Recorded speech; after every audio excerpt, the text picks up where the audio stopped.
கர்த்தர் நமக்கே ஸ்தோத்திர ஸ்துதி உண்டாகி கர்த்தருடைய நாமம் மகிமைப்படுவதாக. இன்று முதலாவது ஞாயிற்றுக்கிழமை 6ஆம் தேதி ಮೊಟ್ಟ ಮೊದಲಾದ ಭಾನುವಾರ ನಾವು ಆನ್ಲೈನಲ್ಲಿ ಇದ್ದಿರೋದ್ರಿಂದ யூடியூப் கலசக்காக முதலாவது ஞாயிற்றுக்கிழமை யூடியூப் படி முடியல. அதனால் இன்றைக்கு கர்த்தர் எங்களுக்கு உதவி செய்திருக்கிறார். இதை பார்த்து நீங்கள் தியானம் பண்ணுங்க. கர்த்தருடைய சமூகத்தில் உட்கார்ந்து கர்த்தருடைய வார்த்தை என்ன சொல்கிறது என்பதை நீங்கள் கண்டுகொள்ளுங்கள். இப்பொழுதுமாக பாடலை பாடப் போகிறோம். கர்த்தருடைய வசனத்தை கேட்க போகிறோம்.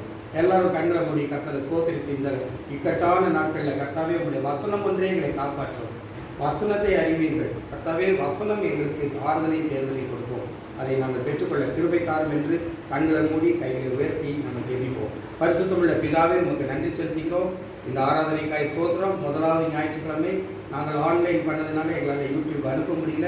இப்பொழுதுமா இந்த யூடியூப் மூலமாக யார் யார் வீட்டுக்கு அது செல்லுகிறதோ அதை கவனித்து கேட்டு அதை தங்களுடைய மனசில் பதித்து கொள்ள கர்த்தருடைய நாமம் மகிமைக்கென்று அவர்களும் கர்த்தாவே கனி கொடுக்க நீ கிருபைக்காரம். பேச போகிற அருமையான நம்முடைய மகளை மறைத்து நீர் வெளிப்படும். பாட போகிற பாடல்களை கர்த்தர் நீர் ஆசீர்வதித்து உற்சாகத்தையும் ஆவியின் பலத்தையும் கொடுப்பீராக. மீதியான நேரத்தை பொறுப்பேற்றுக் கொள்ளும் ஆசீர்வதியும் இயேசு கிறிஸ்துவின் பரிசுத்த நாமத்தில் கேட்கிறோம் பிதாவே. ஆமென் ಆಮೇನ್. ಹಾಲೆಲೂಯಾ. ಕರ್ತನ ನಾಮಕ್ಕೆ ತುದಿ ಸ್ತೋತ್ರ ಉಂಟಾಗಲಿ.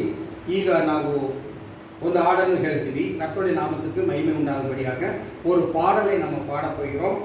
உதவி வரும் கண்மலை நோக்கி பார்க்கிறேன், வானமும் வையமும் படைத்தவரை நான் பார்க்கிறேன். நம்ம திருஷ்டி எல்லாம் இயேசு சாமி ஆகாசத்துக்கு சிருஷ்டி ಮಾಡಿದ கர்த்தர், ஆகாயத்தையும் பூமியும் படைத்த தேவன்.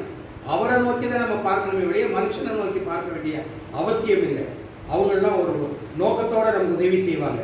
ಮನುಷ್ಯರನ್ನು ನಂಬೇಡ, ಯೇಸು ಕ್ರಿಸ್ತ ಮೇಲೆ ನಂಬಿಕೆ ಇಡಿ ಅಂತ ಅರ್ಥ ಒಂದು ಹಾಡನ್ನು ನಾವು ತಮಿಳಲ್ಲಿ ಹಾಡ್ತೀವಿ. ದೇವರು ನಮ್ಮನ್ನು ಆಶೀರ್ವದಿಸ್ತಾರೆ. ಉದವಿ ವரும் ಕಣ್ಮலை நோக்கி பார்க்கிறேன்.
ಅವರು ಇಸ್ರಾಯೇಲನ್ನು ಕಾಯುವ ದೇವರು தூக்கிடிಸುவதில்லை, நித்திரிசுவதில்லை. இஸ்ரவேலை காக்கும் தேவன் என்னாலும் உறங்க மாட்டார் என்ற வாக்கியத்தை நாம் பிடித்துக் கொண்டால், அவர் உறங்குகிற தேவன் அல்ல, தூங்குகிற தேவன் அல்ல, உனக்காகவும் எனக்காகவும் பரிதபித்து பிதாவினிடத்துல பரிந்து பேசிக் கொண்டிருக்கிற தேவன். ஓ கர்த்தாவே ஸ்தோத்திரம். இந்த நாட்கள்ல அவருடைய அன்பு தான் நமக்கு முக்கியம். அவரே என் வழி, அப்பா நான் உண்மை பார்க்கிறேன், அன்பே நான் உண்மை துதிக்கிறேன், ஏனென்றால் நீரே என் அப்பா, நீங்க தான் என் அம்மா, நான் உங்கள் பிள்ளை என்று சொல்லி ஒரு தாயும் ஒரு தகப்பனும் தன் பிள்ளையை நேசிக்கிறது போல இயேசுசாமி நேசிக்கிற தேவன். அந்த பாடலை பாடுவோம். 14வது. அப்பா நான் உண்மை பார்க்கிறேன், அன்பே நான் உண்மை துதிக்கிறேன், நீரே என் வழி.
ஆட்டுக்குட்டிக்காக கவலைப்படுகிற தேவன். ஏனென்றால் இயேசு வாய்த்திரவாத ஆட்டை போல நமக்காக வந்து ரத்தம் சிந்தினார் அல்லவா? அந்த தேவன் தன் குட்டிகளை மறப்பாரோ? நல்ல மேய்ப்பன் நீதானே, நல்ல மேய்ப்பன் நீதானே, நான் இந்த ஆட்டுக்குட்டி. ஆமென். நான் இந்த ஆட்டுக்குட்டி. கைகளை வைத்து சொல்லுவோம். அப்பா நான் உம்மை பார்க்கிறேன், அன்பே நான் உம்மை துதிக்கிறேன், இயேசப்பா நான் உம்மை பார்க்கிறேன். ஹல்லேலூயா. ஓ ஸ்தோத்திரம் ஸ்தோத்திரம் ஸ்தோத்திரம். உங்களை பார்க்கிறேன். நீங்க தான் என் வழி, நீங்க தான் என் சத்தியம். இந்த நாட்கள் இக்கட்டான நாட்களை கட்டாவே நான் எங்கே போவேன் அப்பா? என்னை யார் காப்பாற்றுவார்கள்? என்னை யார் உதவி செய்வார்கள்? என் தேவனை நோக்கி நான் பார்க்கிறேன். அவருடைய ஆட்டுக்குட்டியா இருக்க பார்க்கிறேன். நீர் காட்டும் வழியில நடப்பேன் கர்த்தாவே. எனக்கு உதவி செய்யும், உதவி செய்யும், உதவி செய்யும். எங்கள் வீட்டை பாதுகாப்பு. கேட்கிற ஒவ்வொருடைய கண்களை திறந்தரலும் மக்கே துதிகன மகிமை உண்டாவதாக. இயேசு ரத்தம் ஜீவன் இயேசுவின் மூலம் ஜெபம் கேட்கிறாவே. ஆமென். ಕರ್ತನ ನಾಮಕ್ಕೆ ತುದಿ ಘನ ಮಹಿಮೆ ಉಂಟಾದಾಗ ಅರಿಮೆಯಾನ ಪಾಠಗಳೇ ಪಾಡணும். ಈಗ ನಮ್ಮ ಮಧ್ಯದಲ್ಲಿ பாஸ்டர்மா ಬಂದಿದ್ದಾರೆ. நம்ம மத்தியில் வந்திருக்கிற பாஸ்டர்மா அவர்கள் கர்த்தருடைய வசனத்தை எடுத்து அதில் உள்ள அர்த்தத்தை நாம் கொடுக்கும்போது நாம் செவி கொடுத்து கேட்க வேண்டும். வேத வாக்கியத்தை கொட்டினே கிவியிலோடு கேளிசிக்கொள்ளி காதுள்ளவன் கேட்க கடவன் என்று வேதம் சொல்லுகிறது. அதன்படி எனக்கு நிஜமாவே காது, ஆனால் காது கர்த்தருடைய வசனத்தை கேட்பதுக்கு தான் அந்த காது. மனுஷனுடைய திட்டுதல் ஏசுதலுக்கு அல்ல. அதெல்லாம் நம்ம மன்னிக்க வேண்டும். ஆனால் நம்முடைய செவி கொடுத்திருப்பது கர்த்தருடைய வார்த்தையை கேட்கவும், கண்கள் கர்த்தரை நோக்கி பார்க்கவும், கைகள் அவர் வேலையை செய்வதற்காக கொடுத்திருக்கிறார். ஆம் அன்பானவர்களே, இப்பொழுது நம்ம நேராக கர்த்தருடைய செய்தி கொள்ள போகிறோம். பாஸ்டர் அவர்கள் நம்ம மத்தியில் கர்த்தருடைய வசனத்தை போதிப்பார்கள். ஒரு ஜெபம் பண்ணி அதுக்கப்புறமா ஆரம்பிப்பாங்க.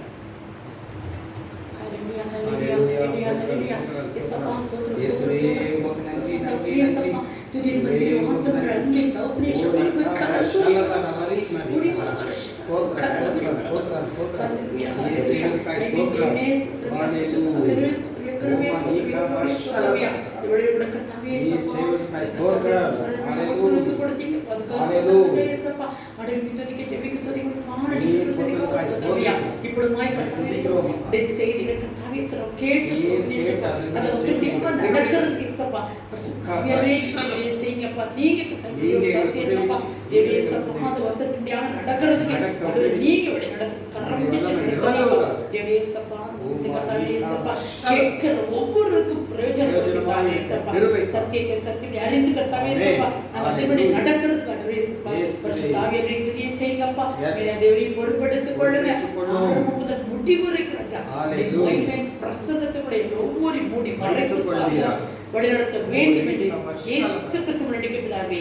ஆமென். அல்லேலூயா. இப்பொழுது கர்த்தருடைய ವಾಕ್ಯಗಳ ಚೆಲ್ಲುவோம். ನಮ್ಮ ಮಧ್ಯದಲ್ಲಿ ಪಾಸ್ಟರ್ ಅವர்கள் ದೇವರ ಮಾತನ್ನು ನಮಗೆ ಕೊಡ್ತಾರೆ. ಪಾಸ್ಟರ್ ಅವர்கள் நமக்கு இப்பொழுது கர்த்தருடைய வார்த்தையை விவரித்து காட்டுவார்கள். Praise Lord. கர்த்தருக்கு ஸ்தோத்திரம். கர்த்தர் நாமக்கே ஸ்தோத்திரம் சொல்லி உண்டாகಲಿ. சில நாட்களுக்கு முன்னாடி மூல உபதேசம் அப்படிங்கிறது குறித்து பேசணும்னு என்னோட கூட பேசினார்.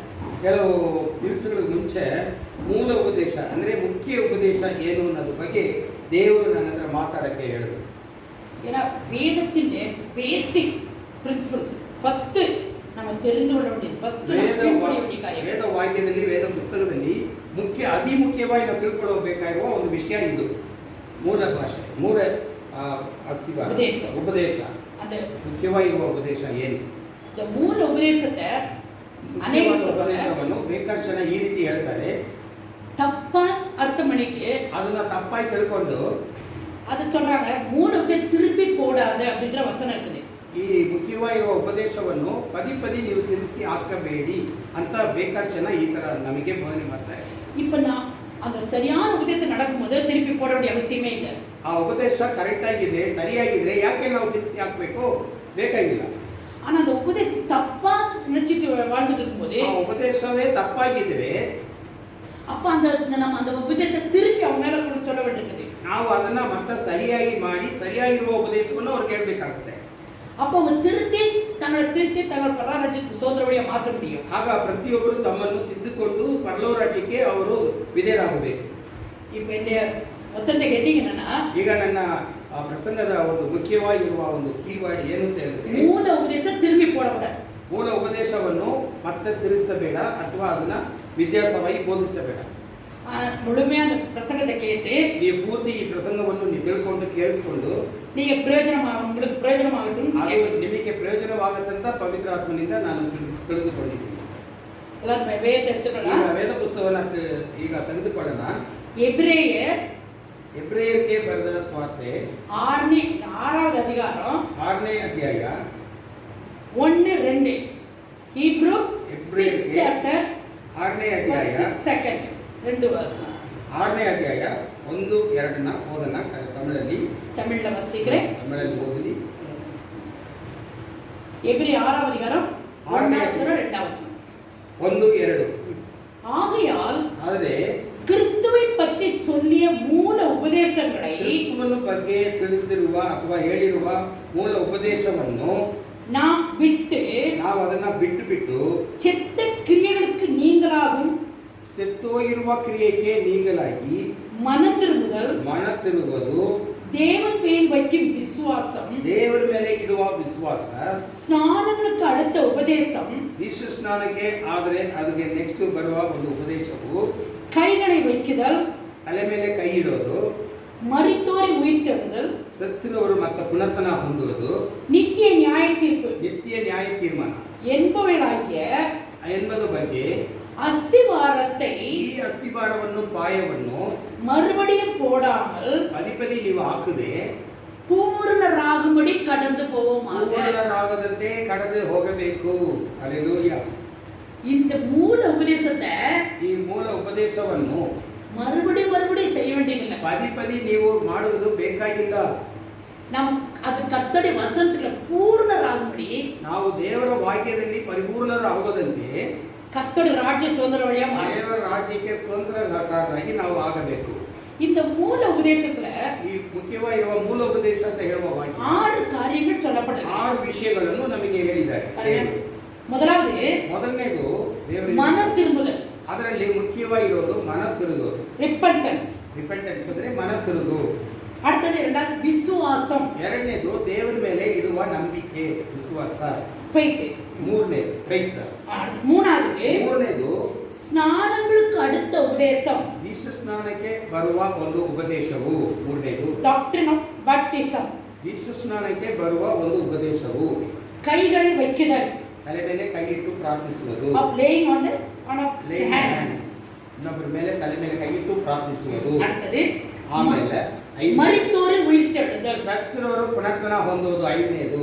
Of resurrection of death. Resurrection of death ಒಂದು ಮರಣದಿಂದ ಬಿಡುಗಡೆಯಾಗಿ ಪುನರ್ತನ ಹೊಂದುವುದು. ನ್ಯಾಯ ತೀರ್ಪು. ಆರನೇದು ನ್ಯಾಯ ತೀರ್ಮಾನ. Eternal judgment.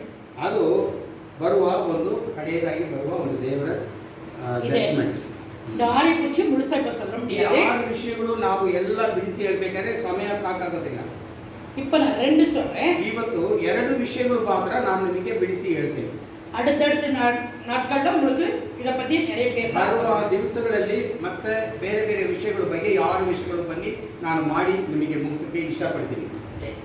இந்த மேல சொன்ன இந்த 6 விஷயங்களையும் ಮೇಲೆ ಹೇಳಿರುವ 6 ಮುಖ್ಯವಾಗಿರುವ ಉಪದೇಶಗಳು சரியானபடிக்கு இருக்கவங்க ಸರಿಯಾಗಿರುವ ಜನರು அவங்களுக்கு திருப்பி அவசியம் ಇಲ್ಲ. ಅದರಲ್ಲಿ ಸರಿಯಾಗಿ ನೆಲೆಗೊಂಡಿರೋರಿಗೆ ಈ ಉಪದೇಶದಲ್ಲಿ ಗಟ್ಟಿಯಾಗಿದ್ದಾರೆ. ಅದರಲ್ಲಿ ನಾವು ಜಾಸ್ತಿ ಅದರ ಬಗ್ಗೆ ಚಿಂತೆ ಮಾಡೋದು திரும்ப போட வேண்டாம். ಮತ್ತೆ ಅದನ್ನೇ ನಾವು ಪದಿ ಅವ್ರಿಗೆ ಹೇಳ್ತಾ ಇರೋದು ಬೇಕಾಗಿಲ್ಲ. ஆனா தப்பான அர்த்தம் பண்ணிட்டு வாழ்றவங்க மத்தியில ತಪ್ಪಾಗಿ ಅರ್ಥ ಮಾಡಿಕೊಂಡು ಬಾಳುವ ಮಕ್ಕಳ ಜೊತೆಗೆ அவங்களுக்கு நாம அதை விளக்கி சொல்ல வேண்டும். ನಾವು ಅವರಿಗೆ ಅದನ್ನ ಬಿಡಿಸಿ ನಾವು ಹೇಳೋರಾಗಿದ್ದೀವಿ. இப்போ உதாரணಕ್ಕೆ பாருங்க, இப்போ 5ஆம் கிளாஸ் 6ஆம் கிளாஸ் படிச்சிருக்காங்க. 5ನೇ 6ನೇ ಕ್ಲಾಸ್ ಓದ್ತಾ ಇದ್ದಾರೆ ಮಕ್ಕಳು ಅಂತ ಏಜ್ ಆಯ್ತು, ಅವங்களுக்கு ವಯಸ್ಸಾಯ್ತು, ಸ್ವಲ್ಪ ವಯಸ್ಸಾಗಿದೆ ಅವರಿಗೆ. அவங்க என்ன பண்றாங்க, ಇವರು ಇಂಥವ್ರು ಏನ್ ಮಾಡ್ತಾರೆ, BA MA அப்படின்னு படிச்சு பட்டம் வாங்கிக்கிறாங்க. ಮುಂದೆ ಅವರು ಡಿಗ್ರಿಗೆ ಹೋಗ್ಬಿಟ್ಟು BA MA ಅಂತ ಒಂದು ಒಳ್ಳೆ ಒಂದು ಪಟ್ಟದಾರಿ ಆಗ್ತಾರೆ. ಅದು வேலைக்கு போறதுக்கு ಯೂಸ್ ಆಗುமா?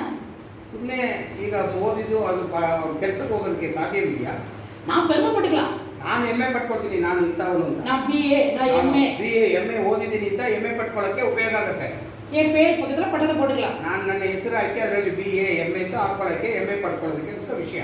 ಆದ್ರೆ ಎಂದ ವೇಳೆಗೆ ಅದು ಯೂಸ್ ಆಗಲ್ಲ. ಅಲ್ಲಿ ಯಾವ ಕೆಲಸಕ್ಕೆ ಹೋಗಿ ಕೆಲಸ ಮಾಡೋಕೆ ಅದು ಉಪಯೋಗ ಆಗೋದಿಲ್ಲ. 1ನೇ ಕ್ಲಾಸ್ 2ನೇ ಕ್ಲಾಸ್ ಲೈನಾ படிச்சு வந்தா தான் ಅದು ಪ್ರಯೋಜನ. ನೀವು 1ನೇ ಕ್ಲಾಸಿಂದ BA ತನಕ ಬಂದಿದ್ರೆ ಮಾತ್ರ ನೀವು ಕೆಲಸಕ್ಕೆ ಉಪಯೋಗ ಆಗ್ತೀರಿ. ஆனா நிறைய பேர் படிச்சோம் அப்படி பாதியில படிச்சு முடிச்சிட்டு வந்துறோம். ಕೆಲವರು ಅರ್ಧ ಓದ್ಬಿಟ್ಟು ಮತ್ತೆ ಸೀದಾ ಡಿಗ್ರಿಗೆ ಹೋಗ್ಬಿಟ್ಟು ಮುಗಿಸ್ಕೊಂಡು ನಾನು BA ಓದಿದ್ದೀನಿ ಅಂತ ಹೇಳ್ತಾರೆ. அதே மாதிரி தான் ಅದೇ ರೀತಿಯಲ್ಲಿ இப்போ அவங்களுக்கு பேசிக் இல்ல, ಅವರಿಗೆ ಒಂದು ಬೇಸಿಕ್ ಇಲ್ಲ ಅವರಿಗೆ. இப்போ அவங்க கிட்ட நீங்க ஒரு 8ஆம் கிளாஸ் பாடத்தை கொடுத்து படிக்க சொன்னீங்கன்னா உங்களுக்கு தெரியாது. 8ನೇ ತರಗತಿ ಒಂದು ವಿಷಯಗಳ ಬಗ್ಗೆ ಅವರ ಹತ್ರ ನೀವು ಕೇಳಿದ್ರೆ ಅವ್ರಿಗೆ ಗೊತ್ತಿಲ್ಲ. ஒரு மேத்ஸ் சம் போட்டா உங்களுக்கு தெரியாது. ಗಣಿತದಲ್ಲಿ ಒಂದು ಪ್ರಾಬ್ಲಮ್ಸ್ ಹೇಳಿದ್ರೆ ಅವರಿಗೆ ಅದನ್ನ ವರ್ಕೌಟ್ ಮಾಡಕ್ಕೆ ಬರೋದಿಲ್ಲ. ஏன்னா அவங்க அந்த கிளாஸ் படிக்கல. ಯಾಕಂದ್ರೆ 8ನೇ ಕ್ಲಾಸ್ ಓದೇ ಇಲ್ಲ ಅವರು, ಸೀದಾ BA ಬಂದ್ಬಿಟ್ಟಿದ್ದಾರೆ. ஆனா நீங்க அவங்க பெரிய கிளாஸ் ಆದ್ರೆ ದೊಡ್ಡ ಕೆಲಸ ಬಂದ್ಬಿಟ್ಟು ದೊಡ್ಡ ಡಿಗ್ರಿ ತಗೊಂಡ್ಬಿಟ್ಟಿದ್ದಾರೆ. இப்போ அதே போல நம்மளுடைய வாழ்க்கையில ಈ ರೀತಿಯಲ್ಲಿ ನಮ್ಮ ಬಾಳಲ್ಲೂ ಫೌಂಡೇಶನ್ ಸರಿಯಾ இருக்கான்னு பார்க்கணும். ನಮ್ಮ ಪಾಯ ಸರಿಯಾಗಿ ಹಾಕಿದೀವಾ, ನಾವು ನಿಂತ್ಕೊಳ್ಳೋ ಸ್ಥಳ ಸರಿಯಾಗಿದೆಯಾ ನೋಡಬೇಕು.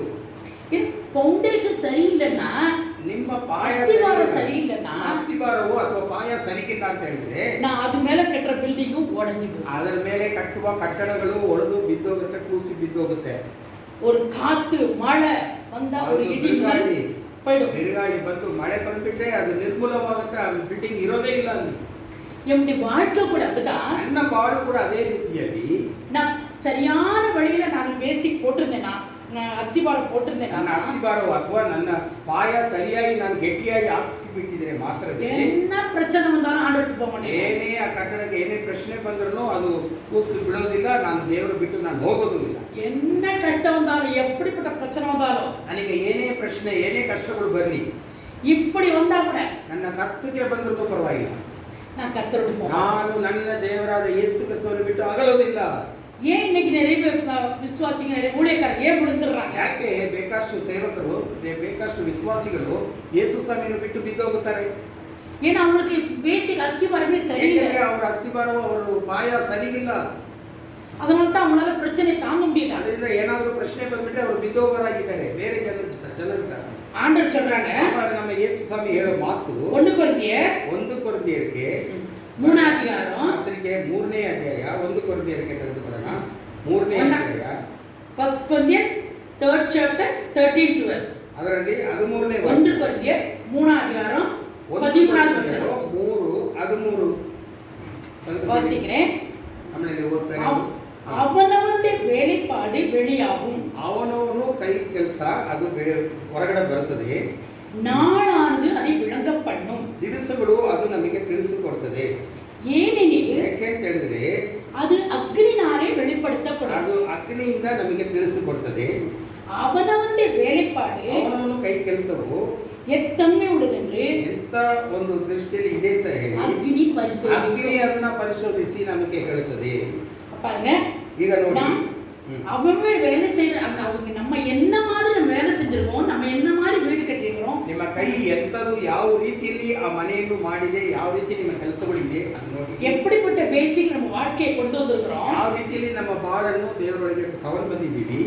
ஒரு சோதனை வந்துச்சுன்னா, ಒಂದು ಸೋದನೆ ಕಷ್ಟ ಬಂದ್ರೆ ಅನ್ಕೊಳ್ಳಿ, ஒரு அக்னி வந்துச்சுன்னா ಅದೇ ಒಂದು ಅಗ್ನಿ ತರ ಬಂದ್ಬಿಟ್ರೆ அதுல எல்லாம் தெரிஞ்சிடும்.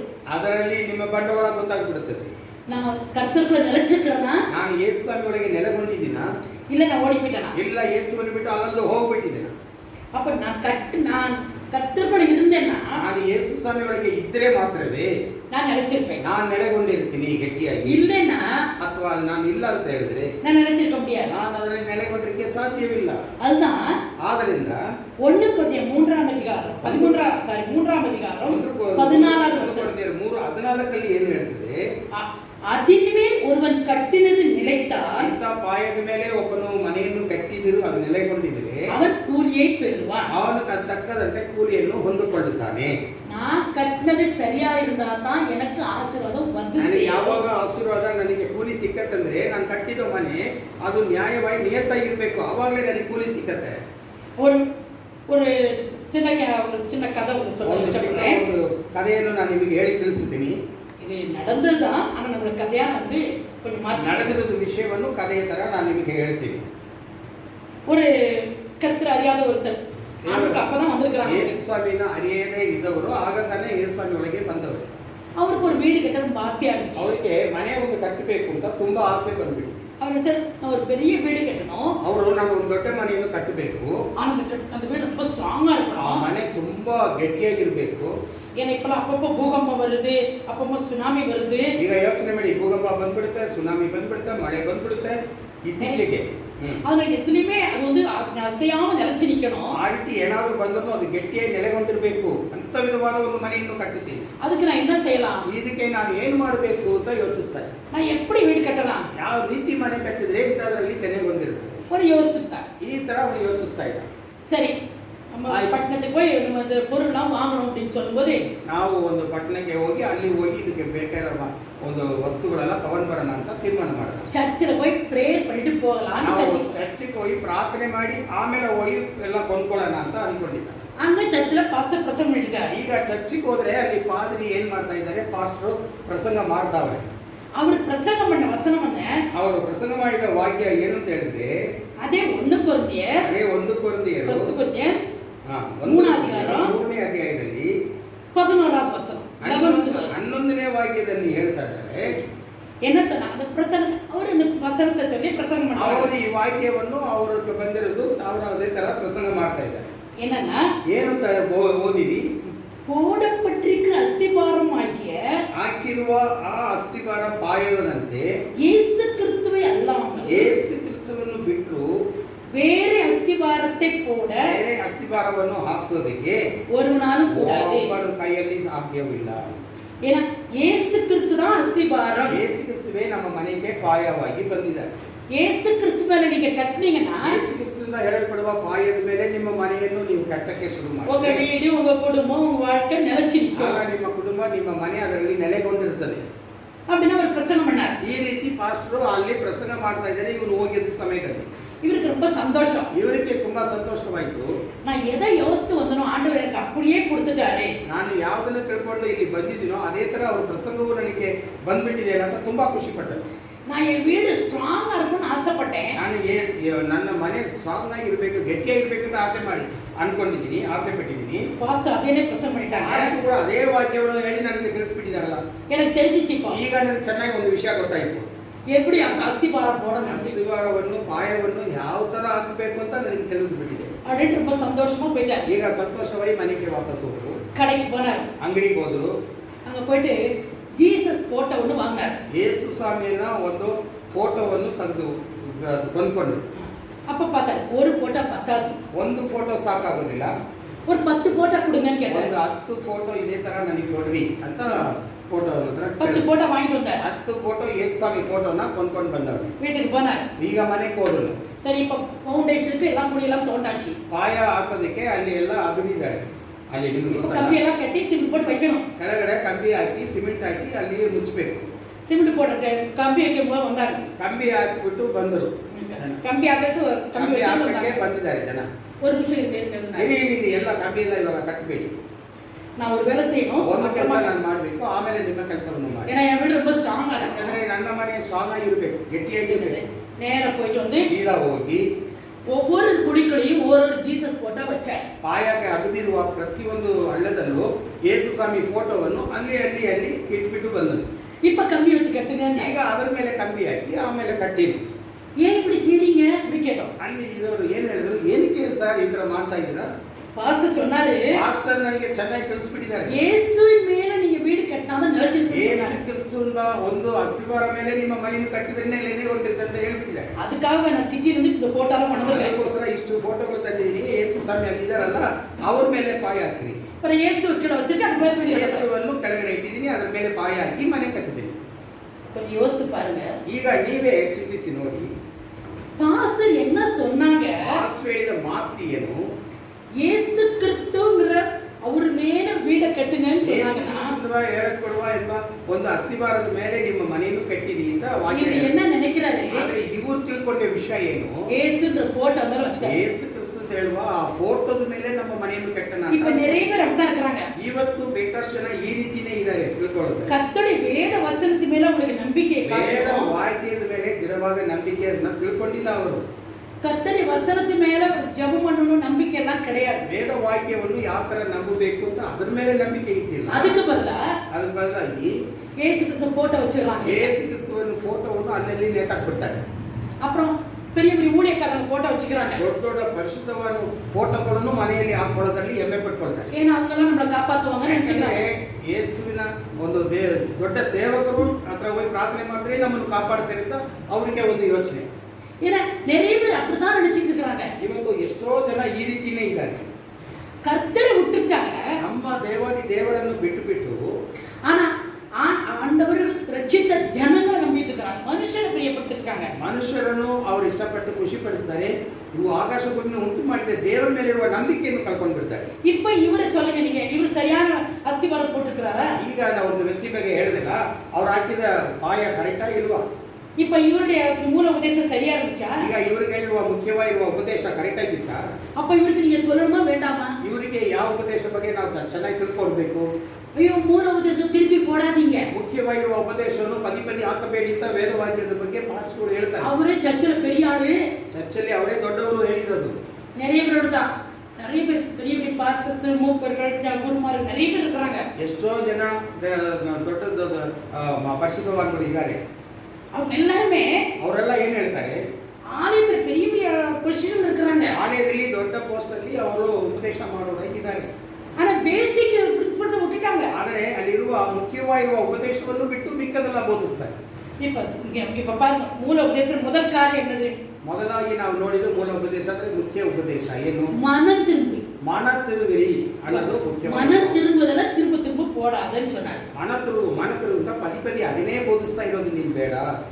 நீங்க 10 மனம் திரும்பிட்டீங்கன்னா திரும்ப திரும்ப ಒಂದು விட்டீங்க. ಸಾರಿ ನೀವು ಮನ ತಿರುಗಿ ದೇವಸ್ಥಾನ ಒಳಗೆ ಬಂದ್ಬಿಟ್ರೆ ಮತ್ತೆ ನಿನಗೆ ಯಾರು ಬಂದು ಮನ ತಿರುಗು ಅಂತ ಬೋಧಿಸಬೇಕು? ಬೇಕಾಗಿಲ್ಲ. மனம் திரும்பினவங்களுக்கு இந்த உபதேசம் இல்ல. ಮನ ತಿರುಗಿರೋರಿಗೆ ಪದಿ ಪದಿ ನೀವು ಅದೇ ಉಪದೇಶವನ್ನು மனம் ಬೇಕಾಗಿಲ್ಲ. திரும்பாதவங்களுக்கு இந்த உபதேசம் வேணும். ಯಾರೊಬ್ಬರು ಮನ ತಿರುಗಿಲ್ಲ ಯೇಸುಸ್ವಾಮಿ ಒಳಗೆ ಬಂದಿಲ್ಲ ಅಂದ್ರೆ ಅವ್ರಿಗೆ ನೀವು ಹೋಗಿ ಹೇಳಿರಿ, ಬೋಧಿಸಿ. பாருங்க, ಮುಖ್ಯವಾಗಿ ನೋಡಿ ಇವಾಗ மத்தேயு ಮತ್ತಾಯ 3ನೇ அதிகாரம் 3ನೇ ಅಧ್ಯಾಯ 6வது வசனம். ಮತ್ತಾಯಕ್ಕೆ ಬರೆದ மத்தேயு 3rd chapter 3ನೇ ಅಧ್ಯಾಯದಲ್ಲಿ 6th verse. 6ನೇ ವಾಕ್ಯ ಈ ರೀತಿ ಹೇಳುತ್ತದೆ, தங்கள் பாவங்களை அறிக்கையிட்டு ನಮ್ಮ ಪಾಪವನ್ನು ಅರಿಕೆ ಮಾಡಿ ಬಿಟ್ಟು ಬಿಟ್ಟು யோர்தான் நதியில் அவனால் ஞானஸ்நானம் பெற்றார்கள். ಯೋರ್ದನ ನದಿಯಲ್ಲಿ ಅವನಿಂದ ದೀಕ್ಷಾಸ್ನಾನ ಪಡೆದುಕೊಂಡರು. தன்னை யோவான் ஸ்நானகன் ಸ್ನಾನಕನಾದ ಯೋಹಾನ மனம் திரும்புவதற்கேற்ற ಮನ ஞானஸ்நானம் பெற்றார். ತಿರುವುದಕ್ಕೆ ತಕ್ಕದಂತೆ ಒಂದು ಉಪದೇಶವನ್ನು ಜನರ ಮಧ್ಯದಲ್ಲಿ ಬೋಧಿಸ್ತಾ ಇದೆ. மனம் திரும்புங்க, ಮನ ತಿರುಗಿರಿ, மனம் திரும்புவதற்கேற்ற ஒரு ஞானஸ்நானத்தை அவர் கொடுத்தார். ಮನ ತಿರುಗಕ್ಕೆ ಬೇಕಾದಂತ ಒಂದು ಬೋಧಿಸಿ ಅದರದ್ದು ದೀಕ್ಷಾಸ್ನಾನವನ್ನು அப்ப ஜனங்களாம் என்ன தன் பாவங்களை அறிக்கை செஞ்சு விட்டுட்டு வந்து ஞானஸ்நானம் வாங்கினாங்க. ಬೇಕಾಷ್ಟು ಜನ ಬಂದು ತಮ್ಮ ಪಾಪವನ್ನ ಬಿಟ್ಬಿಟ್ಟಿದ್ದೀನಿ ಅಂತ ಹೇಳಿ ಅರಿಕೆ ಮಾಡಿ ಬಿಟ್ಟು ದೀಕ್ಷಾಸ್ನಾನ ಪಡೆದರು ಸ್ನಾನಗಾರನ ಯೋಹಾನ ಹತ್ರ. அப்ப முதல்ல நம்ம செய்ய வேண்டிய காரியம் ಈಗ என்ன? ನೀವು ನಾವು ಮೊಟ್ಟ ಮೊದಲಾಗಿ ಮಾಡಬೇಕಾದ ವಿಷಯ ಏನು? நம்ம பாவங்களை அறிக்கை செய்யணும். ನಮ್ಮ ಪಾಪಗಳನ್ನು ಅರಿಕೆ ಮಾಡಿ, நீங்க எப்ப ஆண்டவர்கிட்ட வந்துட்டீங்களோ ಯಾವಾಗ ಯೇಸು ಸ್ವಾಮಿ ಒಳಗೆ ನೀವು ಬಂದ್ಬಿಟ್ರಿ, நீங்க பாவங்களை நான் செஞ்சுட்ட தப்பான காரியங்களை, கோபங்களை, எரிச்சலை, பொறாமைகளை, அப்புறம் கெட்ட காரியங்களை, ரகசியம் அவங்க எல்லாத்தையும் நினைச்சீனோ ಪಾಪಗಳನ್ನು, ಹೊಟ್ಟೆ ಕಿಚ್ಚು, ಕೋಪ, ಎಲ್ಲ ಕಳ್ಳತನ ಎಲ್ಲನೂ ನೀವು ಬಿಟ್ಟು ಎಲ್ಲ ಎಸೆದು ಬಿಸಾಕ್ಬಿಟ್ಟು ನೀವು ಯೇಸು ಸ್ವಾಮಿ ಒಳಗೆ ಬರ್ಬೇಕು. ಅದನ್ನ ಚೆಕ್ போட்டு விட்டுறணும். ಅದನ್ನ ಹೋಗು ಸೈತಾನಿಂದ ದೂರ ತಳ್ಳಿಬಿಟ್ಟು ಬನ್ನಿ. எல்லாம் சுத்த இதயத்தோட ಸುತ್ತ ಹೃದಯದಿಂದ ಯೇಸು ಸ್ವಾಮಿ ಒಳಗೆ ಬರೋನಿಗೆ ದೇವರು அதுதான் மனம் திரும்பல் பேர். ಅದನ್ನೇ ಮನ ತಿರುಗೋದು ಅಂತ ಹೇಳೋದು. ஆனா நிறைய பேர் என்ன செய்யறாங்க? ಬೇಕಾಷ್ಟು ಜನ ಏನು ಮಾಡ್ತಾರೆ, வந்துடுறாங்க, ಯೇಸು ಸ್ವಾಮಿ ಮೇಲೆ ನಂಬಿಕೆ ಇಟ್ಟಿದ್ರಿಂದ ஐயோ ಬಂದ್ಬಿಡ್ತಾರೆ. ஞானஸ்தானமா கொடுங்க எங்களுக்கு. ದೀಕ್ಷಾಸ್ನಾನ ಕೊಡ್ತೀರಾ ಪಾಸ್ಟರ್, ಕೊಡಿ ಅಂತ ಇಷ್ಟಪಟ್ಟು ಬರ್ತಾ ಇದ್ದಾರೆ. எங்க வீட்டுக்கு ஒருத்தர் வந்திருந்தார். ನಮ್ಮ ಮನೆ ಕೂಡ, ನಮ್ಮ ಚರ್ಚ್ ಕೂಡ ಒಬ್ರು ಬಂದಿದ್ರು. அவர் சொன்னாரு, ಅವ್ರು ಹೇಳಿದ್ರು, சிஸ்டர் நான் ஞானஸ்தானம் வாங்கிட்டேன் சிஸ்டர்னாரு. ಸಹೋದರಿಯೇ, ನಾನು ದೀಕ್ಷಾಸ್ನಾನ ಪಡೆದು ಬಿಟ್ಟಿದ್ದೀನಿ ಮೊದಲೇನೆ. ಹೌದ್ರಿ, ಎಲ್ಲ ಪಾವತಿ விட்டுட்டீங்களா? ನೀವು ಪಾಪವನ್ನ ಬಿಟ್ಬಿಟ್ಟು ಬಂದಿದ್ದೀರಾ, ಚೆನ್ನಾಗಿದ್ದೀರಾ ಯೇಸು ಸ್ವಾಮಿ ಒಳಗೆ? ஏன்னா அவங்ககிட்ட சில பாவம் இருக்குது எங்களுக்கு தெரியும். ಕೆಲವು ವಿಷಯಗಳು ಯೇಸು ಸ್ವಾಮಿಗೆ ಇಷ್ಟವಿಲ್ಲದ ವಿಷಯಗಳು ಅವ್ರ ಹತ್ರ ಇದೆ ಅಂತ ನನಗೆ ಚೆನ್ನಾಗಿ ಗೊತ್ತು. இப்ப கர்த்தருக்கு ஸ்தோத்திரம், கர்த்தர் உங்களை சுத்தம் பண்ணிட்டாரு, ரொம்ப சந்தோஷம்னு சொன்னேன். ನಾನು ಹೇಳಿದ್ದು, ಯೇಸು ಸ್ವಾಮಿ ನಿಮ್ಮನ್ನು ಆಶೀರ್ವದಿಸಲಿ, ನೀವು ಚೆನ್ನಾಗಿ ಎಲ್ಲ ಬಿಟ್ಬಿಟ್ಟು ಬಂದಿದ್ದೀರಾ ಅಂದಾಗ ನಾನು ಅವ್ರನ್ನ ಹೊಗಳಿದೆ. அதுக்கு அவர் என்ன சொன்னாரு? ನನಗೆ ಅವ್ರು ಏನು ಹೇಳಿದ್ರು ಗೊತ್ತಾ? ஐயோ போக சிஸ்டர், அதெல்லாம் விட முடியாது. ಅದೆಲ್ಲ ನಾವು ಬಿಡಕ್ಕಾಗಲ್ಲ ಸಿಸ್ಟರ್. பின்ன ஏன் இப்படி ஞானஸ்தானம் வாங்கிட்டீங்க? ನೀವು ದೀಕ್ಷಾಸ್ನಾನ ಪಡೆದಿನಿ ಅಂತ ಹೆಮ್ಮೆ ಪಟ್ಕೊಳ್ತೀವಿ. ஐயோ இந்த சர்ச்சுக்கு போன அந்த பாஸ்டர் சும்மா இருக்க மாட்டாங்க. ನಾವು ಚರ್ಚಿಗೆ ಹೋದ್ರೆ ಪಾಸ್ಟರ್ ಸುಮ್ಮನೆ ಇರೋಲ್ಲ, ಪದಿ ಅದರ ಬಗ್ಗೆನೇ ಮಾತಾಡ್ತಾ ಇದ್ದಾರೆ. கம்மியும் கொடுக்க மாட்டாங்க. ಅವರು ನಮಗೆ ದೇವರು ಕೊಡುವ ಒಂದು ಪಂದಿಯಲ್ಲಿ ನನ್ನನ್ನು ಸೇರಿಸ್ಕೊಳ್ಳೋದಿಲ್ಲ. எல்லாம் என்னையவே பார்க்கறாங்க. ಎಲ್ಲರೂ ನನ್ನನ್ನು ಒಂಥರ ನೋಡ್ತಾರೆ ಸಿಸ್ಟರ್.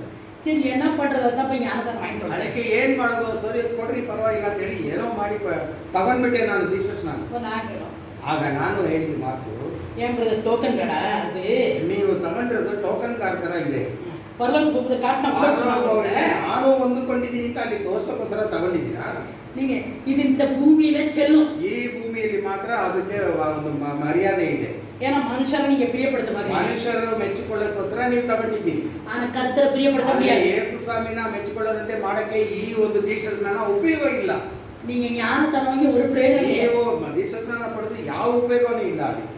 நீங்க ஃபர்ஸ்ட் உங்க பாவத்தை விடணும். ನೀವು ಮೊದಲೇ ನಿಮ್ಮ ಪಾಪವನ್ನು ಬಿಟ್ಟು ಪೂರ್ತಿ ಆಚೆ ಬಂದ್ಬಿಡ್ರಿ. ஆண்டவர் மேல நம்பிக்கை வச்சு விசுவாசம் ಯೇಸು வச்சு ಸ್ವಾಮಿ ಮೇಲೆ ನಂಬಿಕೆ ಇಟ್ಟು ಅವ್ರನ್ನ ನಂಬಿ ನೀವೇ ನನ್ನ ದೇವರು ಅಂತ ಬಂದು ಅರಿಕೆ ಮಾಡಿ ಬಂದ್ರಿ. ஏன்னா ஆண்டவர் சொல்றாரு, என்கிட்ட வந்துட்டாங்க எல்லாம் உங்களை பார்த்துக்கிறேன்னு சொல்றாரு. ಯಾಕಂದ್ರೆ ಯೇಸು ಸ್ವಾಮಿ ಹೇಳ್ತಾರೆ, ನನ್ನ ಹತ್ರ ಬಂದ್ಬಿಟ್ರೆ ನಾನು ಎಲ್ಲಾನು ನೋಡ್ಕೊಳ್ತೀನಿ, ನಿನ್ನನ್ನು ನೀತಿವಂತನಾಗಿ ಮಾಡ್ತೀನಿ ಅಂತ ಹೇಳ್ತಾ ಇದ್ದಾರೆ. நம்மகிட்ட இருக்கிற ரகசிய பாவங்களெல்லாம் விட்டுறணும். ನೋಡಿ, ನಮ್ಮಲ್ಲಿ ರಹಸ್ಯ ಪಾಪಗಳು, ಯಾರಿಗೂ ಗೊತ್ತಿಲ್ಲದೆ ವಿಷಯಗಳು ನಮ್ಮ ಮನಸ್ಸಲ್ಲಿ ಇರುತ್ತದೆ. இதுல முக்கியமா கவனிக்க வேண்டியது ಇದರಲ್ಲಿ என்னன்னா, ಮುಖ್ಯವಾಗಿ ನೀವು ಗಮನ ಕೊಡ್ಬೇಕಾದ್ರೆ ಏನ್ ಗೊತ್ತಾ? நம்மகிட்ட என்னென்ன பாவம் இருக்கு, எது தப்பு செய்யறாங்கிறது பாஸ்டருக்கு தெரியாது. ನಾನು ಏನ್ ತಪ್ಪು ಮಾಡ್ತೀನಿ ನನ್ನ ಪಾಸ್ಟರ್ಗೆ ಅರಿಯೋದಿಲ್ಲ, ಅವ್ರಿಗೆ ಹೇಳೋದಿಲ್ಲ, ಅವ್ರಿಗೆ ಗೊತ್ತೂ ಇಲ್ಲ. பாஸ்டர் எனக்கு ஞானஸ்தானம் கொடுங்க பாஸ்டர், நான் ஒப்பு கொடுத்து வந்திருக்கேன்னு சொல்லுவாங்க. ಪಾಸ್ಟರ್ ಯೇಸು ಮೇಲೆ ನಂಬಿಕೆ ಇಟ್ಟಿದ್ದೀನಿ, ನನ್ನ ದೀಕ್ಷಾಸ್ನಾನ ಕೊಡಿ ಅಂತ ಒಳ್ಳೆಯವ್ರ ತರ ನಾಟಕ ಆಡಿ ಅವ್ರ ಹತ್ರ ಬಂದು ಬಂದುಬಿಟ್ಟು ದೀಕ್ಷಾ ಸ್ನಾನ ಕೇಳ್ತಾರೆ. பாஸ்டர் ஞானசாரம் கொடுத்துருவாரு. ಪಾಸ್ಟರ್ ಅದನ್ನ ನಂಬಿಕೊಂಡು ದೀಕ್ಷಾ ಸ್ನಾನ ಕೊಟ್ಟು ಬಿಡ್ತಾರೆ. ஆனா கர்த்தருக்கு மறைக்க முடியுமா? ಆದರೆ ನನ್ನ ದೇವರಿಗೆ ಮುಚ್ಚು ಮಾಡೋಕೆ ಆಗದ, ಮರಿ ಮಾಡಕ್ ಆಗದ? இன்னைக்கு இங்க கஷ்டப்பட்டு வாழ்ற வாழ்க்கை யாருக்கு எதுக்காக? ನಾವು ಇವಾಗ ಕಷ್ಟಪಡೋದು ದೇವರಿಗೋಸ್ಕರ, ಬಾಳೋದು ಏನಕ್ಕೋಸ್ಕರ? நாம் பரலோகத்துக்கு போறதுக்கு அந்த நித்திய வீட்டுல போய் சேர்றதுக்கு. ಯಾರಾದ್ರೂ ಪರಲೋಕ ನಿತ್ಯ ಒಂದು ಪರಲೋಕವನ್ನು ಸ್ವತಂತ್ರ ಮಾಡೋಕ್ಕೋಸ್ಕರ ಅಲ್ವಾ ನಾವು ಯೇಸು ಸ್ವಾಮಿಗೆ ಇಲ್ಲಿ ಪಾದಗಳನ್ನು இந்த பூமியை நம்ம ஆண்டவருக்காக எல்லாத்தையும் தியாகம் பண்ணி கர்த்தருக்குள்ள நம்ம அடை ஒடுங்கி ஆண்டவருக்குள்ள வாழணுங்கிறது எதுக்காக? ಈ ಭೂಮಿಯಲ್ಲಿ ಯೇಸು ಸ್ವಾಮಿನೇ ಮೆಚ್ಚಿಕೊಳ್ಳುವ ವ್ಯಕ್ತಿಯಾಗಿ ಬಾಳಬೇಕು ಅಂತ ಕಷ್ಟಗಳನ್ನು ಅನುಭವಿಸೋದು ಯಾಕೆ? இந்த பூமியில வாழ்ற வாழ்க்கை கொஞ்ச காலம். ಈ ಭೂಮಿಯಲ್ಲಿ ಸ್ವಲ್ಪ ದಿನ, ಸ್ವಲ್ಪ ವರ್ಷಗಳು ಮಾತ್ರ ನಾವು ಬಾಳ್ತೀವಿ ಅಲ್ವಾ? ஆனா நித்தியமாய் நம்ம ஆண்டவரோடு கூட வாழ ಆದರೆ போறோம். ಒಂದು ತಿಳ್ಕೊಳ್ಳಿ, ನಿತ್ಯವಾಗಿ ಯೇಸು ಸ್ವಾಮಿ ಜೊತೆಗೆ ನಾವು ಬಾಳಬೇಕು. ತುಂಬಾ ಕಷ್ಟ. அங்க போறதுன்னா ಅಲ್ಲಿ ನೀವು ಹೋಗ್ಬೇಕಾದ್ರೆ உண்மையான மனதிருங்கள். ಅದು ನಿಜವಾದ ಮನ ತಿರುಗೋಕೆ ಬೇಕಾದಂತ ಒಂದು ವಿಷಯ ಇರಬೇಕು. இது வரைக்கும் நான் செஞ்ச பாவங்கள் எல்லாவற்றையும் ಇಲ್ಲಿದಾಗ ನಾನು ರಹಸ್ಯ ಪಾಪ ಏನೇ ಪಾಪ ಆಗಿನೋ ಅದೆಲ್ಲ ನಾನು ಮಾಡಿ ಅದನ್ನ ಬಿಟ್ಟು என் கோபம், எரிச்சல், போட்டி, பொறாமை, வெஞ்சு எல்லாத்தையும் எரிச்சு ஆண்டவர் பார்த்து போட்டு ಕೋಪಗಳು, ಹೊಟ್ಟೆ ಕೆಚ್ಚುಗಳು ಎಲ್ಲಾನು ನಾನು ಯೇಸುವಿನ ಮುಂದೆ ಎಲ್ಲ ದೂರ ಎಸೆದು ಬಿಟ್ಟು ஆண்டவரே நம்முடைய பாத்திரம் வந்திருக்கேன் ஆண்டவரே என்ன சுத்திகரிங்க, என்ன பரிசுத்தப்படுத்துங்க. ಪಾದದಲ್ಲಿ ಬಂದಿದ್ದೀನಿ, ನನ್ನನ್ನು ಶುದ್ಧೀಕರಿಸು, ನನ್ನನ್ನು ಪರಿಶುದ್ಧಗೊಳಿಸುತ್ತ ಯೇಸುವಿನ ಕಾಲಿಗೆ ಬಿದ್ದು ಹತ್ಕೊಂಡು ಪ್ರಾರ್ಥನೆ ಮಾಡಿ. இப்படி கேட்டு ஞானத்தனை வாங்கியிருந்தா நீங்க கரெக்ட். ಈ ರೀತಿ ನೀವು ಯೇಸಪಾತ್ರ ಬೇಡ್ಕೊಂಡು ದೀಕ್ಷಾ ಸ್ನಾನ ಪಡೆದು ಬಂದಿದ್ರೆ ಅದು ಸರಿಯಾಗಿರುವ ಸ್ನಾನ. ஆனா பாவம் இருக்கே செய்யல, பாவத்தை உடல, இப்படி நான் இந்த கடற்குள்ள வந்துட்டேன், நான் பெரிய ஆளா இருக்கிறேன் சர்ச்சில் சொன்னா சரியா? ಮನುಷ್ಯರಿಗೋಸ್ಕರ ದೀಕ್ಷಾ ಸ್ನಾನ ಪಡೆದು ಪದೇ ಅದೇ ಕೋಪವು, ಅದೇ ಜಗಳ, ಅದೇ ತರ ನಾವು ಇದ್ದಿದ್ರೆ ಏನ್ ಪ್ರಯೋಜನ? ಅದು ಪರಲೋಕ ರಾಜ್ಯಕ್ಕೆ ಹೇಗೆ ಹೋಗ್ತೀರಿ? அதுக்கு தான் ஆண்டவர் ஒரு வசனம் சொல்றாரு பாருங்க. ಯೇಸುಸ್ವಾಮಿ ಒಂದು ವಾಕ್ಯ ಇದನ್ನೇ ಹೇಳ್ತಾರೆ. மத்தேயு 3:7 பாருங்க. ಅದೇ ಮತ್ತೆಯ 3:7 ವಾಕ್ಯದಲ್ಲಿ சதுசேயரும் பரிசேயரும் பாருங்க. ಫರಿಸಾಯರು, ಸಾದುಸೇಯರು, மத்தேயு 3:7 7ನೇ ವಾಕ್ಯ ಏನ್ ಹೇಳ್ತಾರೆ? பரிசேயரும் சதுசேயரும் அநேகர் ஞானஸ்தானம் பெறும்படி ಬೇಕಷ್ಟು ಜನ ತನ್ನ ಹತ್ರ ದೀಕ್ಷಾ ಸ್ನಾನ வருகிறதை அவன் கண்டு ಬರೋದನ್ನ ಆ ಸ್ನಾನದ ಯೋಗನ ಕಂಡು விரியன் பாம்பின் குட்டிகளே, ಈ ಆವುಗಳ ಮರಿಗಳೇ, வரும் கோபத்துக்கு தப்பித்துக் கொள்ள ಬರುವ ಕೋಪಕ್ಕೆ ತಪ್ಪಿಸ್ಕೊಳ್ಳೋದಂತ உங்களுக்கு வகை காட்டணும் யார்? ಆ ದಾರಿಯನ್ನು ತೋರಿದ್ದು ಯಾರು? என்னன்னா ಏನಂತ ಇದರ ಅರ್ಥ ಏನು? ஞானஸ்தானம் எடுத்தா வர்ற கோபத்துக்கு தப்பிச்சுக்கலாம் அப்படின்னு ದೀಕ್ಷಾ நினைக்கிறாங்க. ಸ್ನಾನ ಪಡೆದರೆ ಸಾಕು, ದೇವರ ಕೋಪಕ್ಕೆ ದೂರ ಇರಬಹುದು ಅಂತ ಯಾವನೋ ಹೇಳ್ಕೊಟ್ಬಿಟ್ಟಿದ್ದಾನೆ, ಅದನ್ನೇ ಹಾಕೊಂಡಿದ್ದಾರೆ. இப்ப பாருங்க ஒரு பயங்கரமான காலம் ஓடிட்டு இருக்குது. இப்போ ಈಗ ದೊಡ್ಡ ಒಂದು ವಿಷಯ ನಡೀತಾ ಇದೆ, ನಿಮಗೆ ಗೊತ್ತಿರ್ಬೋದಾಗೆ. ஆண்டவரே எங்களை காப்பாத்துங்க, யாராலும் எங்களை ಕಾಪಾತ್ತ முடியாது. ಕಾಪಾಡಿ, ಯಾವುದು ವೈದ್ಯರು ಕೂಡ ನಮ್ಮನ್ನು ಕಾಪಾಡಕ್ ಆಗಲ್ವೇ ಅಂತ ಕೂಗುತ್ತಾರೆ ಜನ. ஐயோ ஒரு வியாதி போன இன்னொரு வியாதி, இந்த வியாதி போன அந்த விಯಾದಿ, ಒಂದು ಕಾಯಿಲೆಗೆ ತಪ್ಪಿಸ್ಕೊಟ್ರೆ ಇನ್ನೊಂದು ಕಾಯಿಲೆ, ಅದಕ್ಕೆ ತಪ್ಪಿಸ್ಕೊಟ್ರೆ ಇನ್ನೊಂದು ಕಾಯಿಲೆ ಅಂತ ಬಂದು ನಮ್ಮವರಿಗೆ ತೊಂದರೆ ಕೊಡ್ತಾ ಇದೆ. ಇಷ್ಟು என்னதான் மெடிசன்ஸ் போட்டா ಏನೇ ಔಷಧಿನ ನಾವು ತಗೊಂಡು ತಿಂದ್ರುನುವೆ கர்த்தருடைய கிருபையில தான் ದೇವರ ಕೃಪೆ ಮಾತ್ರ ನಮ್ಮಲ್ಲಿ ಇಲ್ಲ ಅಂದ್ರೆ ನಾವು ಬದುಕೋದು ಕಷ್ಟ. நான் என் பாவத்தை அப்படியே வச்சுக்குவேன், ನನ್ನ ಪಾಪವಲ್ಲೇ ನಾನು ಇರ್ತೀನಿ ಅಂತ ಹೆಮ್ಮೆ ಪಟ್ಕೊಂಡು ನೀವು ಇದ್ದಿದ್ರೆ நான் அதுலயே நான் வாழுவேன், ನಾನು ಅದರಲ್ಲೇ ಗೆದ್ದು ಬಿಡ್ತೀನಿ, ನನ್ನ ಬಲದಿಂದ ಗೆದ್ದು ಬಿಡ್ತೀನಿ, ಪಾಪವೇ ಮಾಡ್ತೀನಿ ಅಂತ ನೀವು ಗಟ್ಟಿಯಾಗಿದ್ರೆ அப்படி வாழ்ந்தா வாழ முடியாது. ಈ ರೀತಿ ಇದ್ರೆ ಅದು ಏನು ಉಪಯೋಗ ಆಗಲ್ಲ ಮಿಸ್ಟರ್. ஒரு நாள் ஆண்டவர் அடிச்சிடுவார். ಒಂದಿನ ನಿಮ್ಮನ್ನು ಯೇಸು ಸ್ವಾಮಿ ತಕ್ಕ ದಂಡನೆಯನ್ನು ನಿಮಗೆ ಕೊಡುತ್ತಾರೆ. அதுக்கு தான் அவர் சொல்றாரு, இந்த பரிசேயரும் சதுசேயரும் தங்க பாவத்தை அறிக்கை இல்லை. ಈ ಪರಿಸೇರು ಸದಸ್ಯರು ತಮ್ಮ ಪಾಪವನ್ನು ಅರಿಕೆ ಮಾಡಿ ಬಂದಿಲ್ಲ ಸ್ನಾನದ ಹತ್ರ. ஆனா எல்லாரும் ஞானஸ்தானம் வாங்குறாங்க.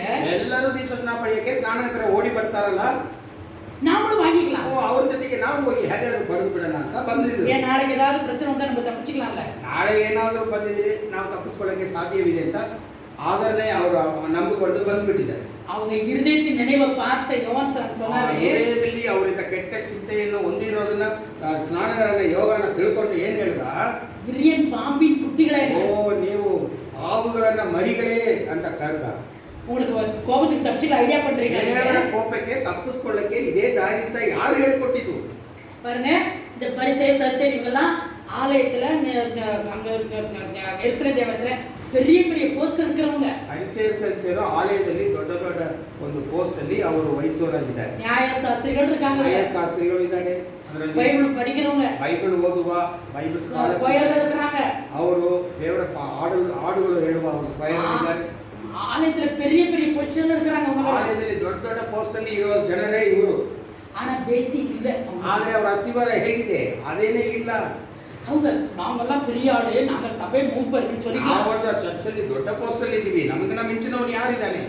ஆனா அவனுடைய வாழ்க்கையை திரும்பி பார்த்தா ಆದರೆ ಅವರ ಬಾಳನ್ನು ನೀವು ಅಂತ ತಿರುಗಿ ನೋಡ್ರಿ, எல்லாம் அசிங்கமான காரியம், கோபம், எரிச்சல், ವಿಷಯಗಳು, ரகசிய பாவம் இவ்வளவு இருக்கு. ರಹಸ್ಯ ಪಾಪಗಳು, ಕೆಟ್ಟ ಕೆಟ್ಟ ವಿಷಯಗಳು, ಬೇರೆಯವ್ರನ್ನ ಅಪಕರಿಸೋದು, ಅವರಿಗೆ ವಿರೋಧವಾಗಿ ಕೆಲಸ ಮಾಡೋ ಇಂಥ ಕೆಟ್ಟ ಬುದ್ಧಿಗಳು ಅವರ ಹತ್ರ ಕಂಡು ಬಂದಿದೆ.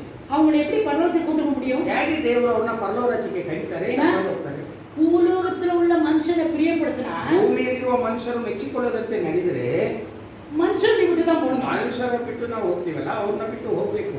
ஆனா உண்மையான மனசோட, ಆದ್ರೆ ನಿಜವಾದ ಒಂದು ಮನಸ್ಸಿಂದ கர்த்தரை பிரியப்படுத்தணும். ಯೇಸು ಸ್ವಾಮಿನ ಖುಷಿಪಡಿಸಿ ಅವರು ಮೆಚ್ಚಿಕೊಳ್ಳುವ ವ್ಯಕ್ತಿಯಾಗಿ ನೀವು ಇದ್ದೀರಿ, அவருடைய வீட்டுக்கு போலாம். ಆಗ ಅವರು ಸ್ವಂತ ಭೂಮಿಯಾದ ಆ ಪರಲೋಕ ರಾಜ್ಯವನ್ನು ನಾವು ಸ್ವತಂತ್ರ ಮಾಡಕ್ಕೆ ಸಾಧ್ಯ. நம்ம எங்க போனா அங்க கர்த்தர் நித்திய வீட்டுக்கு போவோம். ಮನುಷ್ಯರನ್ನ ನಂಬಿದ್ರೆ ನಾವು ಇಲ್ಲಿ ಹೋಗ್ತೀವಿ, ದೇವರನ್ನ ನಂಬಿದ್ರೆ ನಿತ್ಯ ಒಂದು ಪರಲೋಕಕ್ಕೆ ಹೋಗ್ತೀವಿ. கர்த்தர் ರಾಜ್ಯಕ್ಕೆ போய் ಸೇರಬಹುದು. ದೇವರ ರಾಜ್ಯ ಪರಲೋಕದಲ್ಲಿದೆ, ಅಲ್ಲಿಗೆ ನಾವು ಹೋಗೋದಕ್ಕೆ ಸಾಧ್ಯವಿದೆ. நம்ம சொல்லுவோம், என்னால அது பாவத்தை விட முடியலன்னு சொல்லுவாங்க ಓ, சிலர். ಕೆಲವರು ಹೇಳ್ತಾರೆ ನಾನು ಏನೇ ಮಾಡೋದು ಪಾಪವನ್ನು ಬಿಟ್ಟು ಬರಕ್ ಆಗಲ್ಲ ಸಿಸ್ಟರ್ ಅಂತ ನಮ್ಮ ಹತ್ರ ಬಂದು ನಮ್ಮ ಹತ್ರ ಅರಿಕೆ ಮಾಡಿ ಪ್ರಾರ್ಥನೆ ಮಾಡ್ತಾರೆ.